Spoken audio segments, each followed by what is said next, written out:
Israel और Hamas के बीच भले ही सीज फायर हो गई हो, लगातार बंधकों और कैदियों की रिहाई भी हो रही हो, लेकिन हालात आगे भी सामान्य बने रहेंगे, इसके आसार कम ही नजर आ रहे हैं।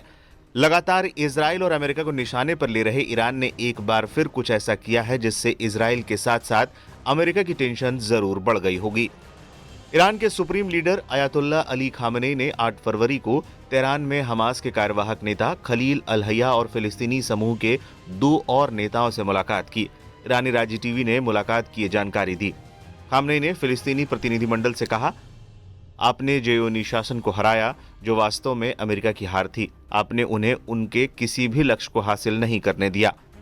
रिपोर्ट्स के अनुसार इजराइल के साथ जारी संघर्ष पर खामनेई ने हमास के नेताओं की सराहना की।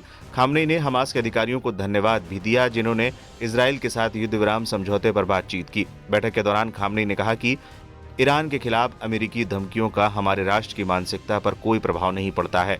ईरान हमास का समर्थक रहा है, गाजा युद्ध के दौरान भी फिलिस्तीनी ग्रुप के साथ खड़ा रहा है।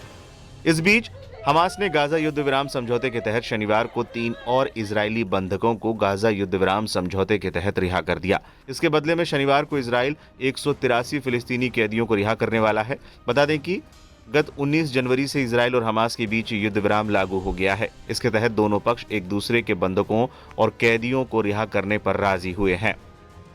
1900 फिलिस्तीनी कैदी हो जाएंगे आजाद।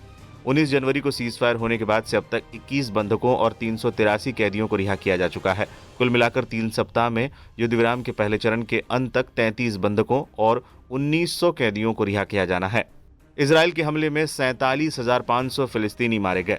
हमास ने 7 अक्टूबर 2023 को इजराइल पर हमला करके 251 बंधकों को पकड़ लिया था और लगभग 1200 लोगों को मार डाला था, जिसके बाद युद्ध शुरू हो गया था। रिपोर्ट्स के अनुसार इजराइल के हमले में कम से कम 47,500 फिलिस्तीनी मारे गए।